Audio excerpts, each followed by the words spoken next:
So this is the time in our service for the rabbi's sermon, the rabbi's teaching. And today I want to give a little pre-sermon, a little pre-teaching before our teaching. I know that some of us were here yesterday, some of us were not here yesterday, and I wanted to speak about etiquette.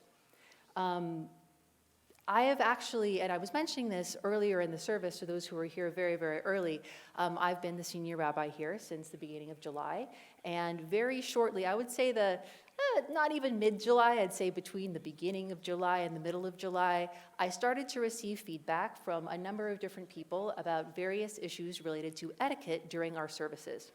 Some of those issues I decided to address. Some of those issues I decided to be patient with and see how things kind of unfolded, because as I was mentioning this morning, this isn't just my community, this is our community, and I think it's important to address these issues together. So I wanted to speak specifically about etiquette for a certain part of the service, the etiquette for hearing the rabbi's sermon. So this is not just about yesterday, and it's not just about one person or two people. I've actually received pretty consistent feedback about this for a number of weeks now, and after yesterday, I realized that this was the time to address it with the community. I have been to a number of different services: Orthodox, Conservative, Reform, East Coast, West Coast, Midwest, Florida, Jerusalem, Tel Aviv. And the etiquette for hearing the rabbi's sermon is actually very consistent across all of these communities. When the rabbi is speaking, the rabbi speaks without interruption. There aren't questions, there aren't comments, there aren't jokes. It's just not the place or the time. If you have an issue with the sound, because I know that with our sound system, some people have been having issues, the people to notify are not me while I'm speaking. Instead, it'll be Rena Lee, Marla, and if Cantor is available, Cantor is always a great person to speak to about issues related to sound, as we know. And whether or not you have an issue with the sermon's message, you could like it, you could not like it, you could be bored by it, you could be fascinated by it, you could agree with it, you could disagree with it. I've heard a lot of sermons, I've had all of these experiences more than once myself, so I understand what you're going through. Whether or not you have an issue with a message, you listen thoughtfully, you listen with curiosity.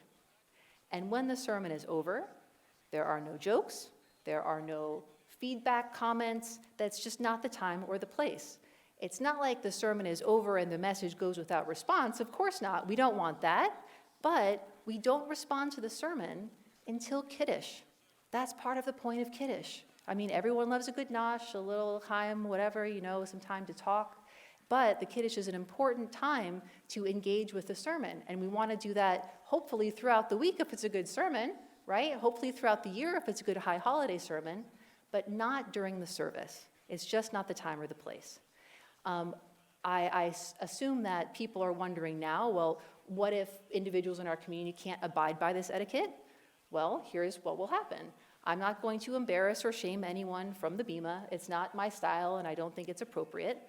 But if people can't do this successfully, meaning if and when individuals can't abide by this sermon etiquette successfully, I'll speak to them individually afterwards so that they are aware that what they're doing is not within the bounds of etiquette.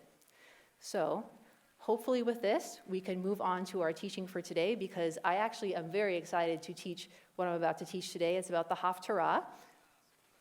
And I think I'll ask for a couple of people to help me distribute the text sheets to the community. Thank you. Yeah. Amazing. Yeah.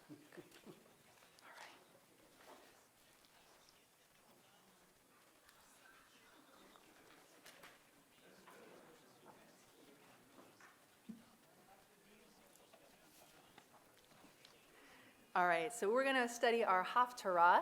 I mentioned yesterday that I decided to give myself a Haftarah challenge. We had a gratitude challenge that I gave to the community on Yom Kippur, and around that time I gave myself a Haftarah challenge for these 4 days of Yom Tov, yesterday, today, and the 2 days coming up at the end of the holiday of Sukkot.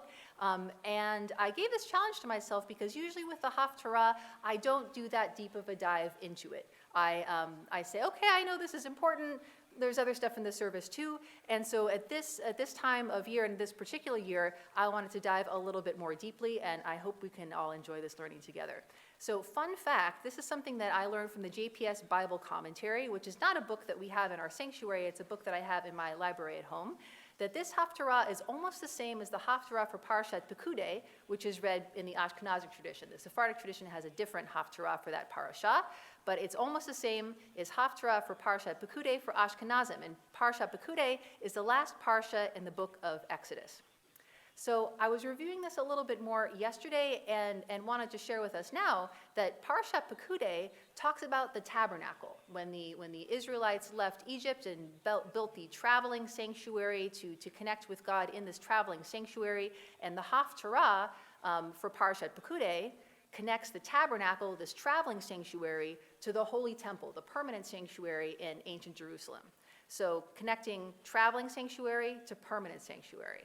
And this Haftarah, as we read it for this holiday of Sukkot, goes the opposite way. It connects the holy temple, the permanent sanctuary, back to the tabernacle, the traveling sanctuary. So here we go, JPS Bible Commentary. We'll see as we learn this together that this JPS Bible Commentary is very scholarly, and sometimes I poke fun at it for being so scholarly. Here we go. The Haftarah describes a major transformation of sacred life in ancient Israel. Solomon begins by transferring to the shrine the sacred donations of his father David, and then proceeds to transfer the ark, the tent of meeting, and the sacred vessels from the city of David, Zion, to the temple. So those of us who have been to Jerusalem know that the city of David is pretty close to where the Temple Mount is. It's a long walk, but it's not so far. With this event, the period of the wilderness wandering, symbolized by the movable tabernacle, is brought to a close. So when we bring the tabernacle from the city of David, like the closest resting point to the Holy Temple, we are almost done with our wandering. We are finally coming home. And coming home, I know for our community, is a big theme. So the tabernacle comes home to the Holy Temple. Two events stand behind Solomon's ceremony and give it added authority. The first is the processional itself, this carrying of these items from one place to another. One can hardly miss in the account of the ark's transfer from Zion an echo of David's participation in the events that first brought the ark to the city of David. So when we read this in the actual book, in the JPS Bible Commentary, it just cites these verses that I bring for us for the second book of Samuel, in case we don't all remember them as well as the authors of the JPS Bible Commentary think we do. We have it here to review. So it was reported to King David, the Lord has blessed Obed-Edom's house and all that belongs to him because of the ark of God. Thereupon, David went and brought up the ark of God. This is the ark in which the two tablets that Moses brought down from Mount Sinai. This is an important ark. That's the ark of God from the house of Obed-Edom to the city of David amid rejoicing. When the bearers of the ark of the Lord had moved forward 6 paces, he sacrificed an ox and a fatling. So a little bit messier than our services, but with a lot of pomp and circumstance. David whirled with all his might before the Lord. David was girt with a linen ephod. So this is kind of, some commentary will help with this. So David is dancing, he's wearing some clothes. Is it really appropriate what he's wearing and how he's dancing? Opinions vary. Thus David and all the house of Israel brought up the ark of the Lord with shouts and with blasts of the horn. As the ark of the Lord entered the city of David, Michal, daughter of Saul, looked out the window and saw King David leaping and whirling before the Lord, and she despised him for it. So Michal was an important lady in King David's life. She sees what he's doing. She's like, this is not okay.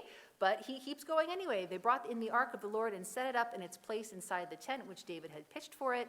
And David sacrificed burnt offerings and offerings of well-being before the Lord.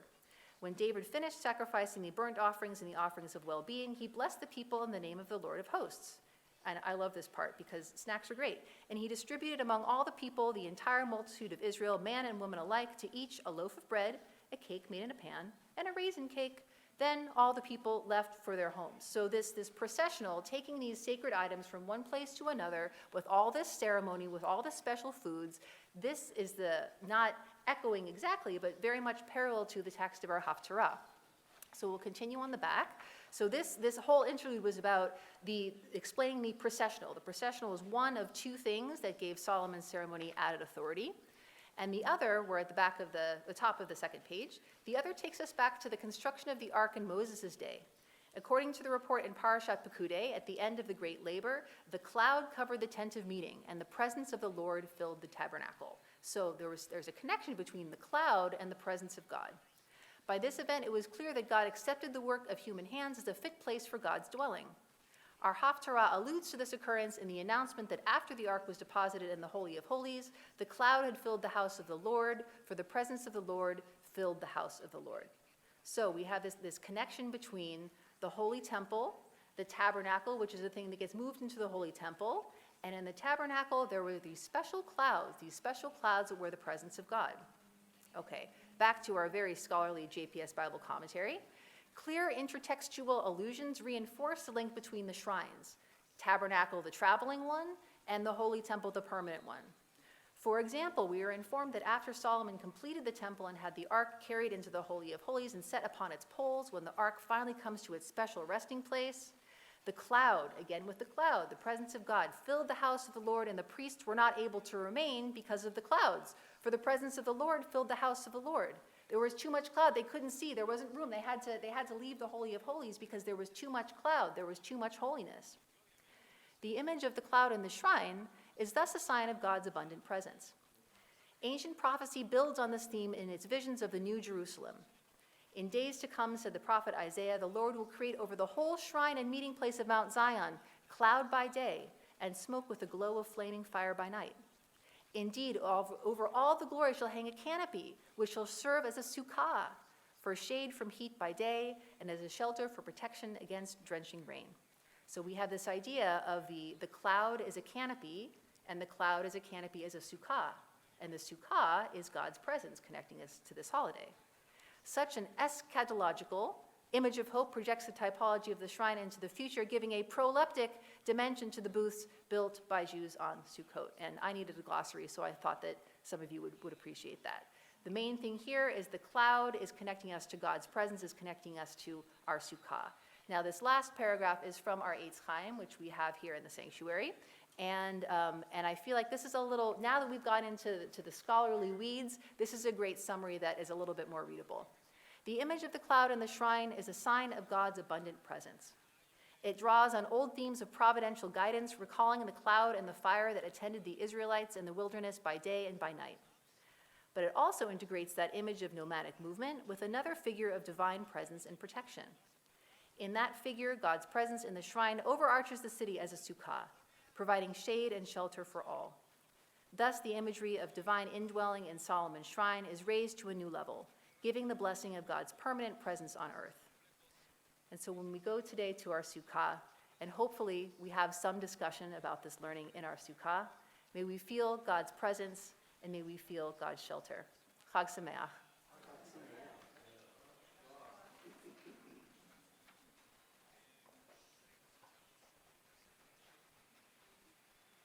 We'll continue on page 456 with our Amidah for Yom Tov Musaf.